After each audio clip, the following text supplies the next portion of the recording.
Thank you, everyone. It's always a challenge to have a session after lunch, but I can still see a very decent number of people are there in the audience. And so let's start. Let me first introduce this distinguished panel. Starting from my extreme left is Sumashri Sarkar, who is from The Wire in India. She's based in Kolkata, an award-winning journalist, winning an award on a climate issue about women and their health. After that is Mr. Ali Taqir Sheikh. Ali Taqir has been writing on environmental issues, on climate change for a very long time, but before that, he had remained an activist and a campaigner on environmental issues. So he is one of those solid people who can speak about journalism as well as what is happening in the environmental industry, in the climate change area. So we will hear from him too. After that is a person who is known to almost every journalist in Islamabad. Nirupama Subramanian was the correspondent for The Hindu in Islamabad for almost 4 years, and a household name in the journalist fraternity over here. But other than that, she has worked for not only for The Hindu, she has worked for the Indian Express. These days, she is a freelance writer, mostly writing on South Asian affairs. Then comes Mr. Mushahid Hussain Sayyed. Mr. Mushahid Hussain Sayyed is the former editor of The Muslim and wrote on several issues, mainly on politics, but other matters also. And then he decided to move on and join politics and was a senator in the Pakistani parliament for a very long time. After that is Mr. Kanak Dixit. Kanak Dixit is a Nepali journalist. He's the founder, editor of Himal magazine, a magazine about South Asian affairs, not just about politics, but on environment, on climate. And he is one of those optimists who think that through this magazine, he can introduce changes in this region. Then comes our guest from the UK, Emilia Maichusuk. She is the climate editor of the Financial Times. She has been with the Financial Times for over 20 years, but as a journalist for many more years. She has been in New York. She has worked from Australia. She is now presently working from the UK, and she will tell us how important it is to have a climate and environment hub in a newsroom, and we will learn a lot from her. Then comes Mr. Mahfouz Anam. Mahfouz Anam is a veteran Bangladeshi journalist, founder editor of the Daily Star, and a person from whom I have personally learned a lot, and we will hear a lot from him about the challenges of climate change in Bangladesh and the rest of South Asia. So let's start this discussion. I'll try to keep it as a more interactive session rather than people going to the podium and delivering speeches so that the audience can also be involved in this discussion. A few months back, when Dawn decided to have a campaign about climate change called Breathe Pakistan, many people were skeptical about it. Many journalists within Dawn were not sure whether this will take us anywhere. Everyone wanted to know what the whole campaign is about. People admitted that, yes, it was an important issue. It is an issue that needs to be raised. But in a country where the majority of the people are obsessed with politics, with the economic situation, people were really questioning the very fact that we are now insisting on a campaign about climate change. But most of us were proven wrong because the management kept insisting that no, whether we lose money in this campaign or not, we will continue will go with this campaign. And today we're here, sitting here with a very successful conference just to highlight the issue of climate change. This is a real success story as far as Dawn is concerned, and as well as far as the media in Pakistan is concerned. How it happened, why it happened is a long story, but let me go into a discussion about what is happening in the rest of the region, in the South Asia, as well as in the entire world. So starting with Mahfouz Anam. Mahfouz, this is a serious issue in Pakistan, in South Asia. People keep talking about how global North has really affected what is happening in global South. But are journalists and media houses in South Asia really serious about this issue? Definitely not as much as they should be. I mean, I think we journalists are really missing a very important point. You see, we have many issues, you know, lack of education, poverty, this and that. I mean, our countries are full of stories and many failed stories. But climate change is one challenge which we have to respond to and rise up to within a certain amount of time. Please keep this in mind. It is not, you know, okay, we failed this year, we do it next year or the year after. No. If the world's temperature goes beyond a certain threshold, I think it's 2.5 degrees centigrade, then the whole climate change becomes irreversible. After that, you spend all your resources and all your energy, nothing happens. It is like some disease in your body. If you take medication up to a certain point, beyond that, you will not get well again. So do we really understand it? We love our country, we love our culture, we love our people, love, love, love. But our very existence is going to be threatened. Your cultural identity, your rich heritage are all under threat. So that is the point where I want to begin. That is how we journalists must feel it. Now, politicians have their own time limit. They get elected for a certain time. After that, what happens? Then bureaucrats have their own attitude. I think of all the professions, journalists have the biggest flexibility to do it. And that's where I would like to appeal to you. Now, let us begin with the frank admission that we in South Asia have really failed to cooperate as much as we should have, as much as we could have. You know, in various factors, you know, education, poverty alleviation, healthcare, I mean, all of us have our own experiences. Some of us have succeeded in some manner, but we have not shared it. There are many lessons to learn from Pakistan for Bangladesh, from Bangladesh to India to Pakistan, a lot of experiments. But we really haven't changed that. Now, I want to say to you that whatever be the level of our regional relationship, whatever be the level of relationship between Pakistan, India, Bangladesh, India, I mean, all of us, Nepal, however is our misperception, however is our distances, however is our deep suspicion of each other, whatever negative vibes we have about each other on climate change, we have to cooperate. One thing, then why are editors and owners not investing in this area? Why climate desks are not being set up by newspaper organizations, by other media houses? Why? What is stopping them from doing it? I think realization, a mindset, and everybody, I heard this was a few minutes ago, somebody says, yes, climate change is very good, but we have to have a business model to solve it. Maybe our owners, the newspaper owners, are also looking at business model.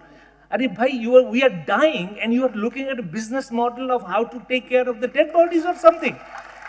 So, to answer your question, I think our own management, some of them are progressive like the Dawn, but many of us are really stuck in our own mindset and not realizing that this is a problem that has to be solved within a time frame. Thank you, Mahfouz. I'll move to Sumashri. So actually, you are one of the very few organizations in India who have got a proper climate desk who work on it. You yourself have been dealing with these issues. Are there newspapers and media houses in India who have realized the importance of having a climate desk in their newsrooms? And is it more than just blaming the global north about it, or doing something what is happening in India and around India? Thanks, Zafar. You're right that the Wire, the news organization I work for, we're very small. We have only 50 people, but we do have a dedicated climate journalist, and many people in our organization do report on climate. This is not replicated in the mainstream media. We usually have independent media doing the work that needs to be done when reporting on climate. This is one of the main reasons for this is that there has been a watering down of the environmental laws in India in the past few years. And we are lucky that just before this conference started, Reuters Institute, they released their media audience and climate report, where they found that India and Pakistan are two countries where government sources have increased as feeders of climate news in the past year, in 2024. So for a country where you need to depend on government sources to make a report legitimate, it's not going to be very likely that you point to the right things when it comes to climate. Another reason, of course, is that we are no strangers. The Indian media definitely isn't to finding a catchy headline, to reducing a problem to a single reason. So a flood has happened, that must be because of some glaciers melting. No construction in the way of the river is mentioned. And if it is, say a journalist does want to get to the bottom of it, they don't have the resources, the right people to ask or better. So in our, as digital organizations, as and in a country where where most of the conversation is happening online, we suffer a little bit because we want a very ready report on a climate issue, which might involve more than one agent, which might involve the government in some way, which might involve local governance, their failures. And so I feel like even if mainstream media is interested, these are two reasons why they suffer. Thank you. Ali Taqir, you have been a campaigner on environmental issues, on climate change for a very, very long time, and now you regularly write on these issues. Do you think anyone is interested in it? Thank you. Well, since you referred that I've been interested in these issues for a very, very long time, and since climate reporting is about storytelling, let me tell you a story first. The story began in 1901, 125 years ago. We all remember when gramophone was invented, and you remember his master's voice, no pun meant for journalism. The biggest challenge at the time was for classical music. Here is a recording that has to finish in a few minutes, less than 10 at the time, or 5 or 7. And our classical musician needed an hour and a half to warm up before the night begins for their performance of classical music. Since then, there is no going back. We see that messages are becoming shorter and shorter and shorter and shorter to that extent that now in Instagram, you are expected to communicate in less than 1 minute. And when travel restrictions are so hard in the region, we have to somehow think beyond print media and see how do we are at that stage 125 years ago where gramophone was so many years ago. No, but we forget one point that I want to highlight, and that's related to your question. To the extent that I know, every climate issue is in essence a regional climate issue. There cannot be a national solution. River flows, most of our rivers are transboundary. Cloud outbursts in Nepal and Uttarakhand, we see that. We have cloud outbursts, Kashmir and Sialkot gets inundated. We have in Kabul River Basin and Nushaira gets. No, The important point your point is well taken. What I'm saying is that we keep writing about it, we keep talking about it. Are our readers, our audiences really interested in it? Just take the example of Pakistan and India and probably even Bangladesh, where people say, oh, let's talk about politics, let's talk about what is happening to the opposition, what is happening to the government, what the government is not doing. In that kind of situation, are people really interested in climate journalism? While disaster reporting continues to be important, reader is looking at three things at least. One, as my colleague just mentioned, nuanced coverage. The reader is also interested in solution-oriented approach, not doomsday scenario. We are tired of that. And third, which is also very important, reader wants to learn what is happening in similar ecosystems elsewhere in the world. A Pakistani fisherman living on the same coast wants to know how a Bangladeshi is handling, what kind of responses are coming. What is happening in the glacier melt in Pakistan is of great interest to people in Nepal and elsewhere. So that kind of regional learning is absolutely important. If we narrow it down to a silo of a particular country, let's say Pakistan, and we ignore what's happening in India in terms of urban planning or heat waves, the reason I mentioned the regional context of it, everything that happens elsewhere happens here. In sometimes it starts elsewhere before it comes here, so it has become very predictable. Monsoon ferocity in India will tell you what kind of monsoon I will have. Monsoon ferocity in Punjab tells me what will happen in Sindh in 10 days' time or 7 days' time. Equally true about heat waves, equally true about droughts, equally true about urban congestion and smog and pollution. So I think one of the reasons that we have failed to communicate our narrative, we are using the same prism that we used for security. That is adversarial relationship. We are not looking at it as a non-traditional threat to ourselves. And in non-traditional threat, it can be a win-win-win. It's not zero-sum like security paradigm. And in this case, intelligence is more important than conventional security. Only difference is intelligence in this case is with small I. More interest in what is happening in terms of science and research in other countries, other dominions and spheres has become far more important for us to communicate to our readers. And I can vouch for it that the interest is immense, it's huge. It's just that we are not able to always produce that quality. Thank you. Let's move to a person who is more experienced in managing a newsroom where climate change is a serious issue. There is a habit. Emilia, you work for the Financial Times and you're the editor of climate change over there. Just tell us how long it took you people to realize the importance or the need to have such a desk. When was it created, and is it making any difference?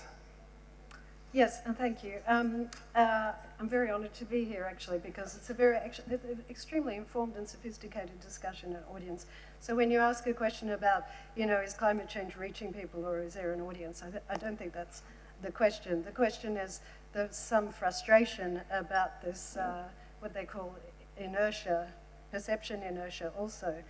People are very interested, but they can't see any action coming. So that's where we also play a role. So at the Financial Times, we've always had a very senior correspondent as the environment reporter. Okay. But our new, she was then new in January 2020, editor Rula Khalaf, who was previously the foreign editor and Middle East editor. And she became the editor. She became the editor in January 2020, the first female editor. Yeah. And she set 3 priorities for different areas she wanted to expand in. And they're telling areas. One is data journalism, data and visualization journalism. These things are linked. And also climate, elevating climate to be joined up. And the third one was video. So we take advantage of all of those three things. Actually, I do as a climate editor. And this meant that I have a unique role where I work across the world and across different reporting segments. So I have dedicated 3 climate reporters. I can commission them, but I can also commission the airlines writer or the oil correspondent or the minerals. On anything linked with climate. On anything related to climate. Sometimes I commission them on things that are unrelated to climate because I can't help myself. I have an idea and I say, you should do this idea.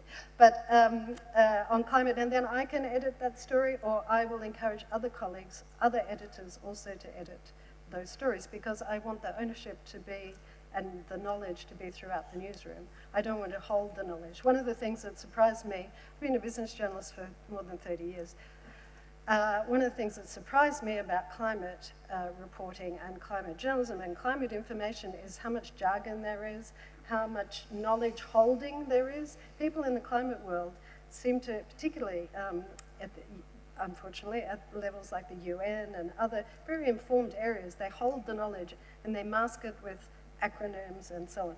In financial markets, they do that also, because as a financial journalist, I saw that, you know. But actually, financial journalists want to explain the jargon that maybe they're taught to because they have to teach themselves. So I don't see so much explanatory journalism happening in climate. So they're just sort of trying to put it in as simple as possible language, because it's quite complicated. The physics is complicated. The science is complicated.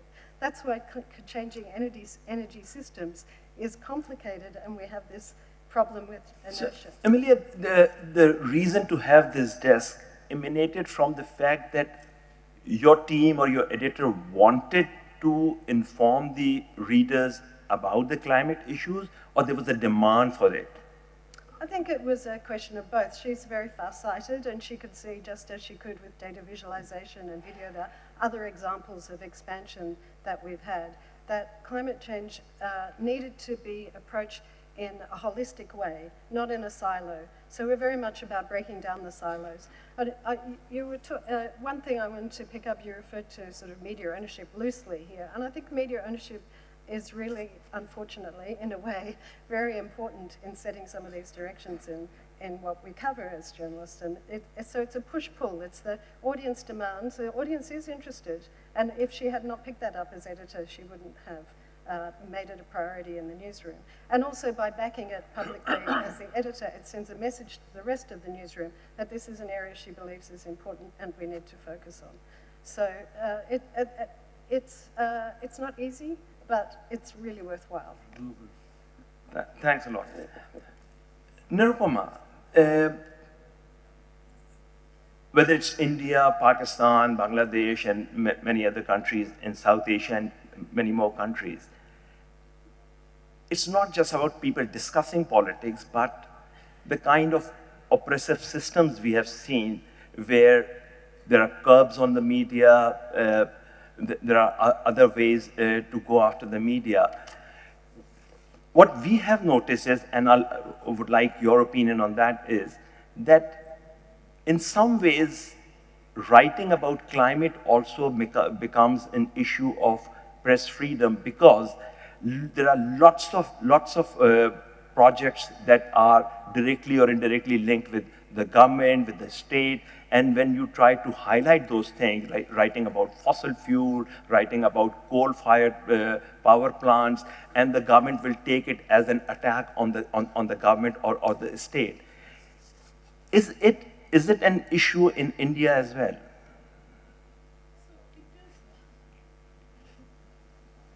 So, Zafar, you've touched on a very important aspect of all this, which is that, you know, the climate for media itself has changed so much, pardon the pun, because, you know, there's so many now factors at play, including social media, who's fake news, somebody's fake news is somebody's truth, and then, of course, the political climate, which is so now dependent in India on government advertisements, So we are all bound by that,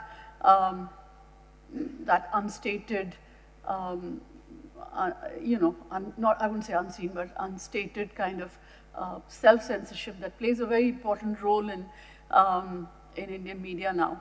And also, some points in the news are not really decided in newsrooms anymore. They come from elsewhere. So there are these issues. People do write about developmental issues, as they're called right now, which means this is how Indian media has traditionally covered environment and infrastructure as oppositional issues. Either you safeguard the environment, and I'd say environment now it's called climate, but in an earlier avatar it was called environmental journalism. And so there's always this conflict, whether you whether you give priority to development of the nation, or you're going to be caught in environment issues. So the Narmada Dam, which was a big dam in India, and there was a huge environment campaign against it. It also polarized our media in those days, when we are not so polarized politically. And now we have, even today, we have the vilification of the person who led that campaign. So those issues are very live. They are tied to national interest, as you very rightly said. So there is that constraint. But I'd like to just answer another question that you posed to other panelists, is how,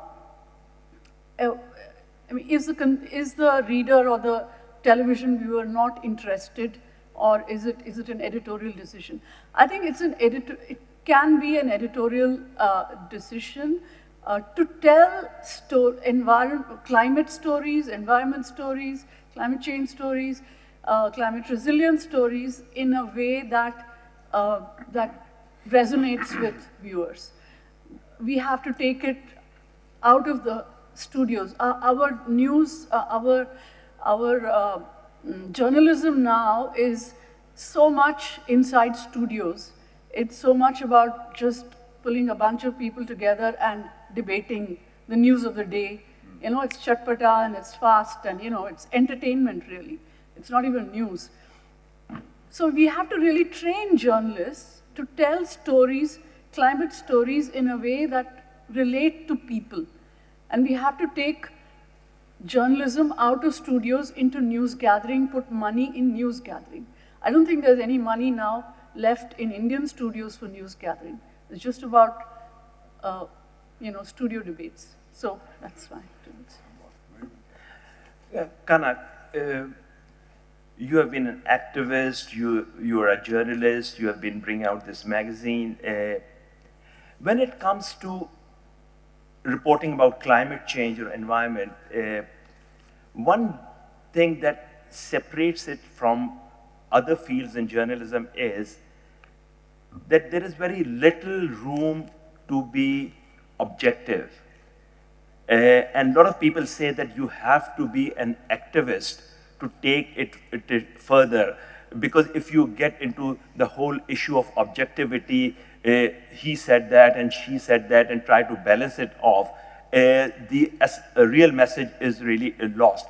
Is it true? Or if it is not, then how to handle the situation?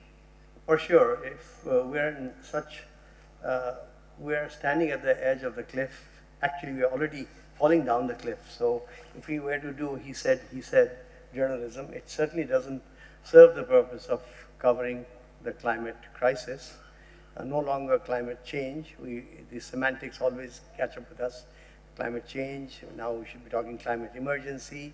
But then what I would say is journalists, we talked earlier about whether journalists have failed, whether publishers have failed society, journalists have written enough but not making an impact. I would say journalists are like the canary in the mine.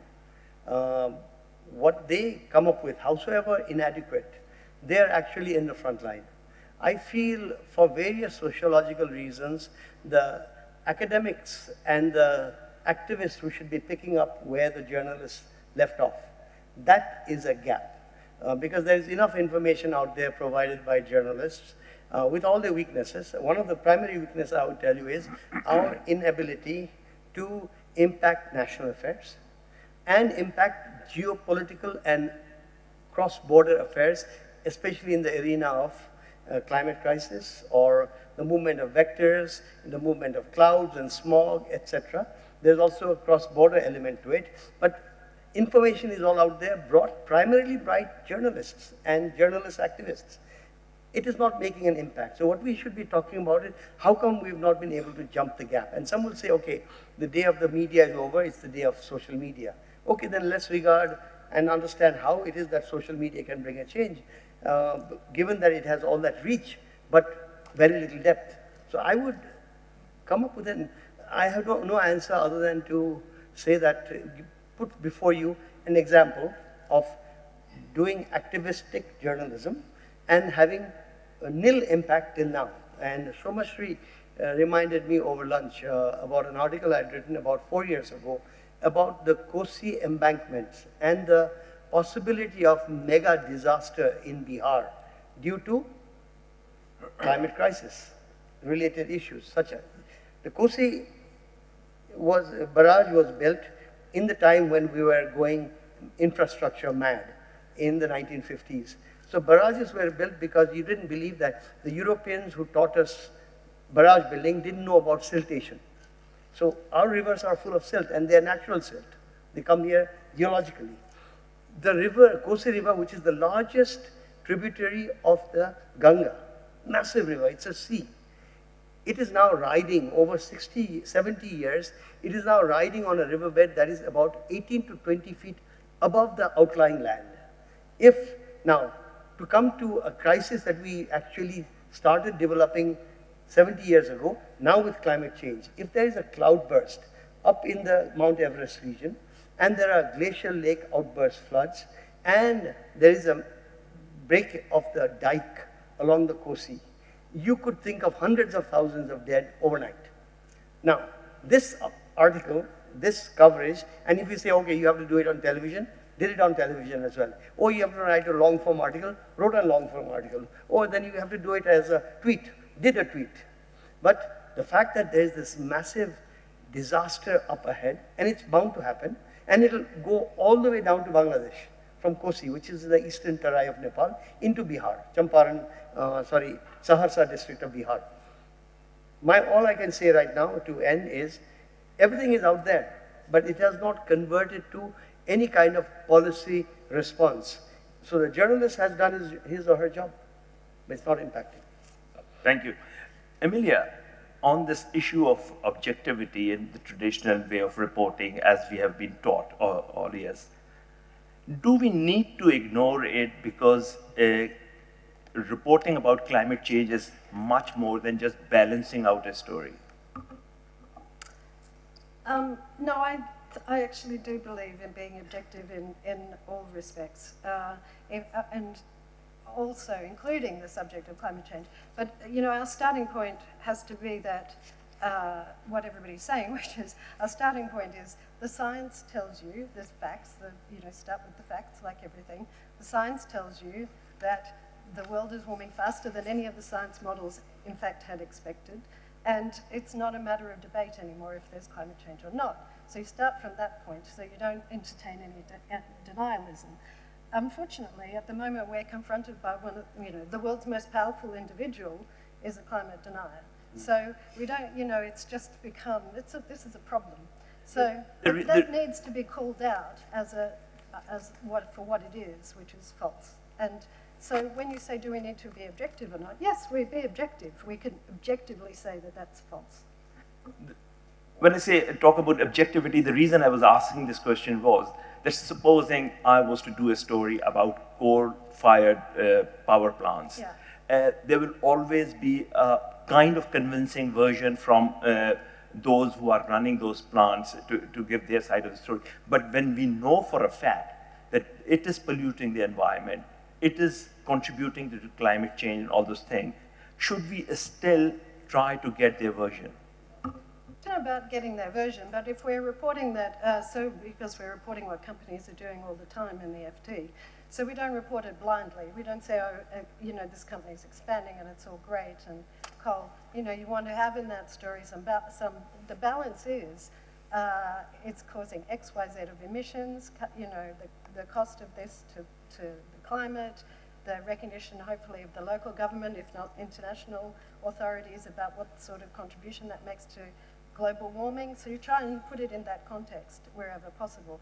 I mean, at the moment, it's very, for us, for the FT, it's very challenging because even companies that we would have regarded as green companies are having problems and are being challenged. And so you have a Norwegian wind company now saying it's going to produce a quarter less wind and renewable energy next year because it can't afford to do it anymore. So you have to acknowledge in that story there's a climate impact.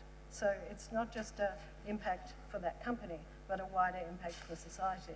And you can't force that company to spend money, lose money, to put in renewable energy. So that's where I guess, if you like, the balance comes in, but you must put the context of the world that you're operating in. But I would say that's true of all of the stories that we do about companies and governments. We want to hold them to account in the most important way. Thank you. Shumashri, since you have got a team where climate journalism is an important element, do you think there is a need to have some kind of scientific training for journalists who are covering climate issues, or they can be like any other journalist and any beat reporter can be given that story? It's interesting that you mentioned this because in the same Reuters Institute report that I was citing earlier, apparently it actually turns people off reports which are headlined, "Scientists say the world is growing hotter," because they don't want to listen to what scientists say anymore. What they really want is to know how it's going to impact them on a day-to-day basis. So for instance, in LA, when the wildfire started, most people didn't know what kind of shoes to wear. They were wearing boots which were melting in the fire. So, one way in which we can mitigate this, especially in the subcontinent, we consign science to people who know science best, and we let it in very little into our lives, especially journalists. So one way to get over the fact that most journalists will not have the training required to cover a scientific phenomenon like climate change is possibly to bring it down to the most local level in which it affects us. Say there's a flood warning, what sort of medicines should I buy so that my kids don't get diarrhea? Is one of the ways in which we can possibly improve the local connect. Scientific training would be useful, but then for a branch of science which is changing so quickly and on which experts differ so much as climate change, I feel like it'll be taking on a lot for newsrooms which are already struggling with quite a lot when it comes to reporting on climate. Okay, now we come to Mr. Mushahid Hussain, somebody who has been a journalist for a very long time and then also a politician. Mushahid, you have experienced journalism, you have been writing for a very long time, but then you decided to move into mainstream politics, and whether you are still a politician or not, I don't know. Tell me, in an environment like Pakistan where politics dominates so much of discourse, is there a room for discussion on climate change? I think that's a very good question, but the room has been created not by the policymakers or the politicians, but by the emerging ground realities that we in Pakistan and the region face. Because climate change is a borderless issue. It's one issue which is borderless across the whole region. And willy-nilly, the policymakers or the political leadership has to take notice of it. For example, in the last 20 years, we have seen over 150 freak weather incidents in Pakistan alone. Flash floods, melting glaciers, forest fires, and regular dislocation of so many people. So now it has been put on the agenda. I remember when 10 years ago in the parliament, I started the first public hearings on environment and climate change. People were not taking it seriously. So I had a friend from Dawn actually, and he produced the first media manual on environmental reporting, Bakr Sajjad, by the way. So that was how we said we'll educate those who need to be educated. And then we also talked, I was chairman of the defense committee also in the parliament, and I told the people in Khaki also that look, there was a big avalanche in Gyari in the Siachen area. About 200 people were killed, swept away. And so this, like Siachen, and we proposed actually to our Indian friends also that let's start with a cooperation on climate change by converting Siachen into a peace park by demilitarization, withdrawal of Pakistani troops, withdrawal of Indian troops, because what are you fighting for? There's not a blade of grass there. So I think that now the issue has come on the agenda because we are facing it directly. When you talk of smog in Lahore, it's the same in Delhi. And you talk issues here also. But I remember in the Muslim days when we first mentioned about stone crushing in the Margalas or some kind of pollution, it was unthinkable. Say, what is this issue, environment? It was not there. But now I think it has been injected into the discourse because of the new ground realities, not just in Pakistan, but in the region, as a regional issue. Mushahid, that's all so very true. But the thing is, in a situation where India and Pakistan are not even willing to play cricket matches in each other's countries, you're talking about cooperation and collaboration at a level that is unthinkable. Do you think, Mahfouz can also contribute, Nirupama can also jump in, that is it really possible to have this kind of collaboration? Let us start from Pakistan and the other countries of South Asia with whom we do not have conflict, say Nepal or Bangladesh or Sri Lanka or Maldives. And I think India will have to catch on because this is something which affects their future also. Now you're commenting as a politician. Ignore India and move to other countries. Well, if they're not willing to come in. Can I jump in? You know what Dawn has done with this conference? In another time, it would have been possible to imagine that this would have been a government level thing. But Dawn has really, taken the lead in bringing together civil society and media from all these countries. I think that's the way forward, that civil society and media take the lead in this matter and not wait for governments. Because everybody recognizes that these are kind of borderless issues. There's pollution in this Punjab and the other Punjab, river water flows, whatnot. And, everybody's affected. So I think the civil society, which is so degraded now, which is so vilified, journalism, people say, governments say, what are journalists for?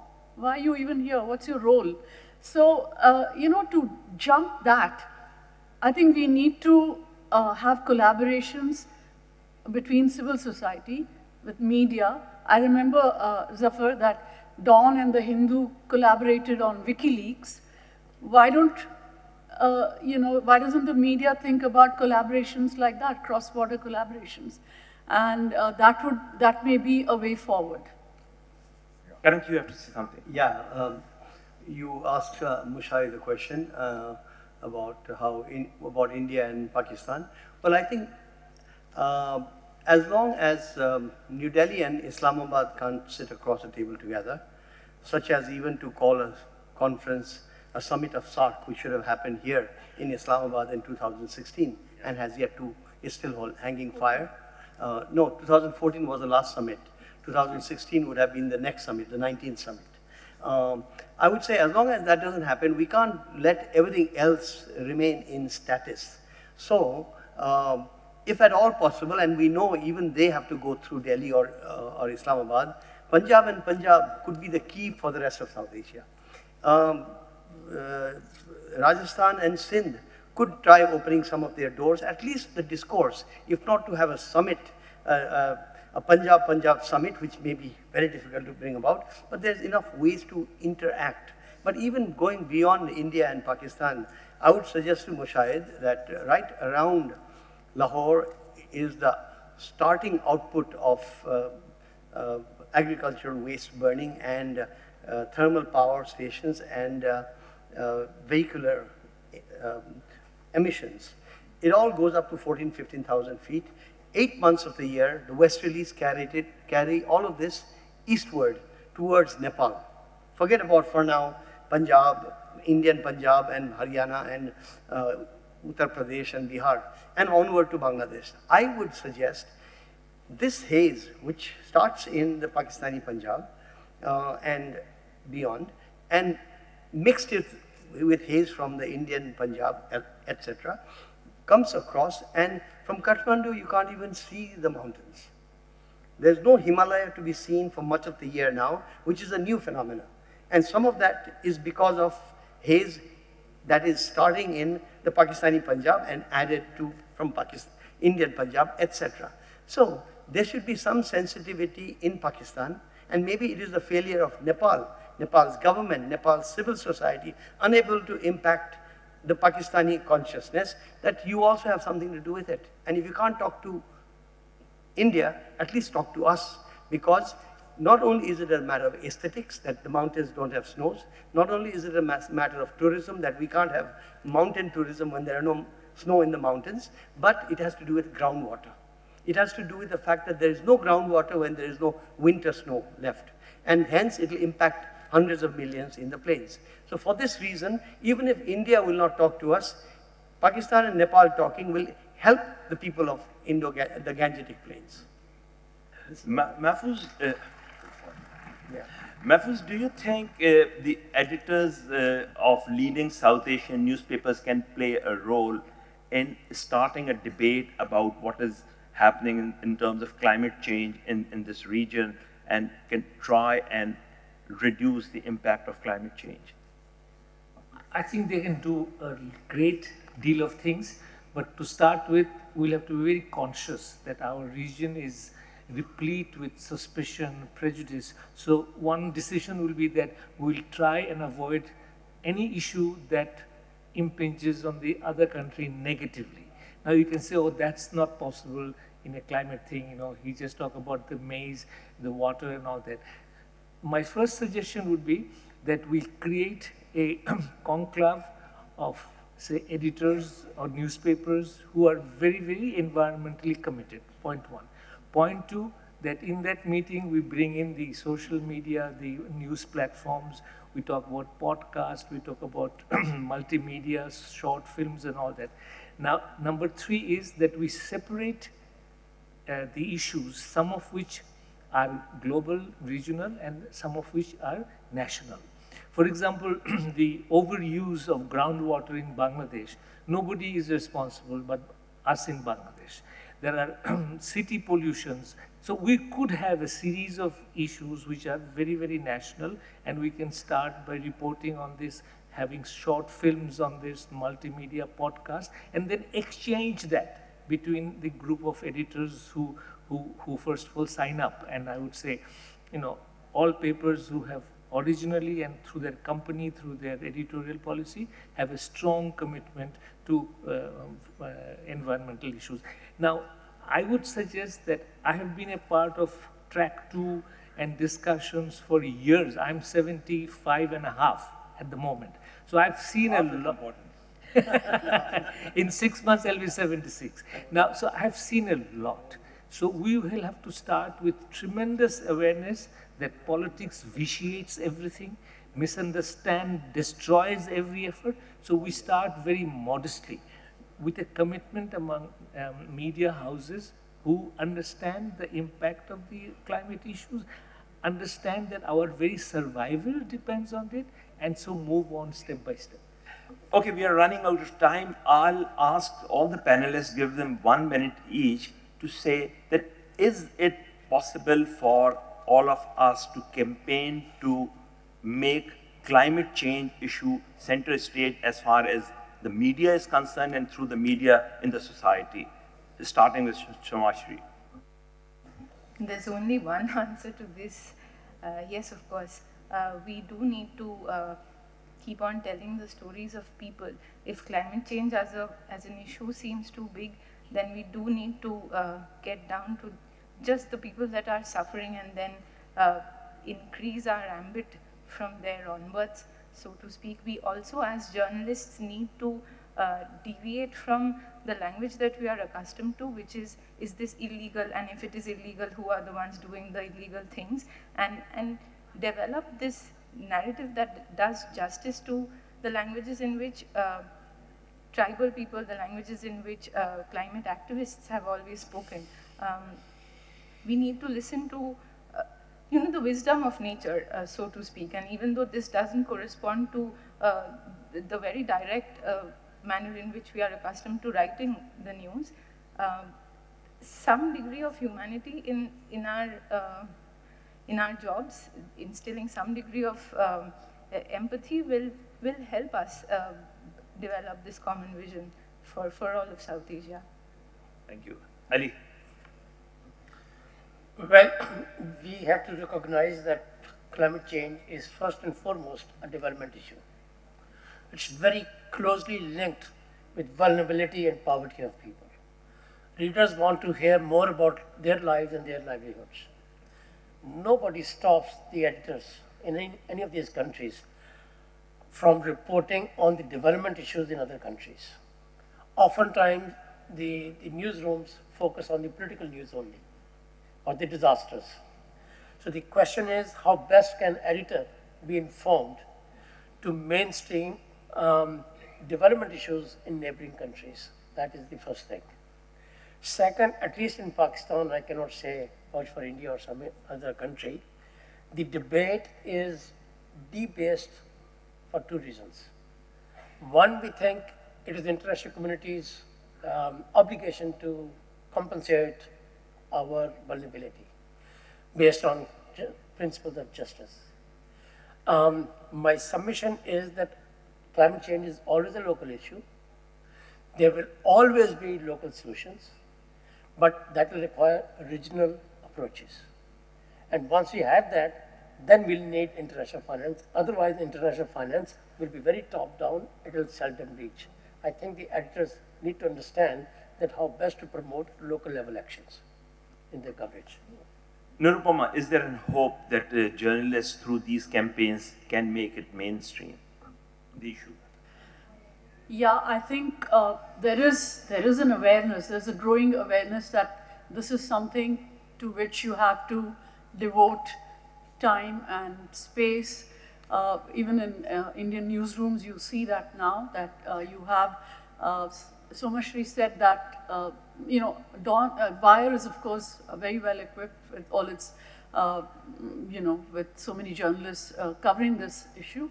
But even in other newspapers, for instance, I worked in Indian Express and The Hindu, where these issues are given importance. So there is an awareness about these issues, and that we have to move beyond disaster, covering these stories as just as disasters and telling people's stories. Because as was pointed out here, these are directly to do with poverty, deprivation, justice, inequalities. So in a sense, when we cover those subjects well, if we cover those subjects well, we will also be covering climate change in a sense, because some of those effects as are manifest in inequality and poverty are because of climate change. So I think as journalists who cover those things, you will be covering climate change as well, but there has to be a commitment to that, and that commitment is sometimes, it's patchy. It's there and it's not there.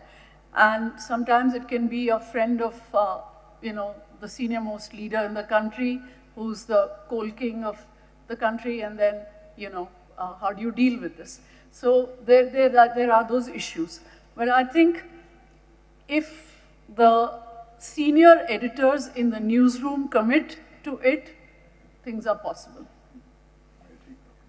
Mushahid. I remember 40 years ago, as editor of the Muslim, we organized in this very city the first Pakistan-India track tour, where we had journalists, about 20 people came from India, And that opened the doors for people in Pakistan writing for the Indian press. I used to write for Times of India, Hindustan Times, MJ Akbar's Telegraph, Kuldeep Nair, Bhavani Sen Gupta, Pran Chopra were writing for my paper. So that opened up that, I think, window which was there. So I feel that right now this is a more conducive environment with online, and you can cut through the censorship and state policies. And Dawn has taken a very timely initiative with your own vision, your own money, and hosting people from all across South Asia. So I think it's doable. It requires vision, but I think the owners also should invest money in it. And I think the journalists are ready for that. Yes, Karak, your views, quickly, please. My turn? Go on. No, Karak. Oh, so Zafar, I will answer your question with, in two prongs. One is politics, how to impact national politics vis-a-vis the climate crisis. One is how to impact geopolitics, regional geopolitics vis-a-vis the climate crisis. And of course, there are deeper issues on both sides. On national politics, to get behavioral change at the national level, you have to go beyond the English language media. And we actually, by and large, there are exceptions particularly in Bangladesh and in Nepal, but English language media seems to be at the forefront when it comes to covering the climate crisis.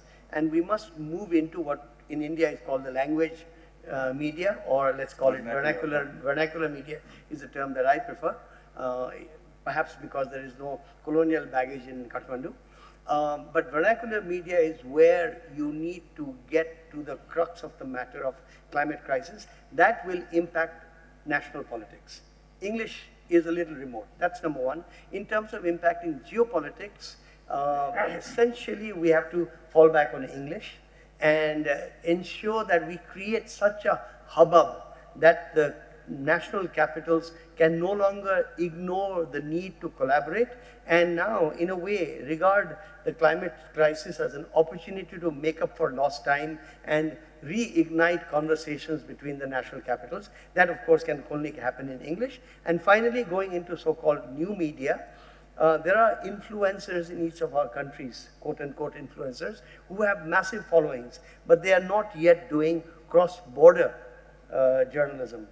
How can we get these influencers to come into climate crisis? Thank you. The importance of climate journalism. Do you think, or do you feel that in developing countries like Pakistan, India, and elsewhere, the realization is coming in, or one day we can see climate journalism as a mainstream journalism?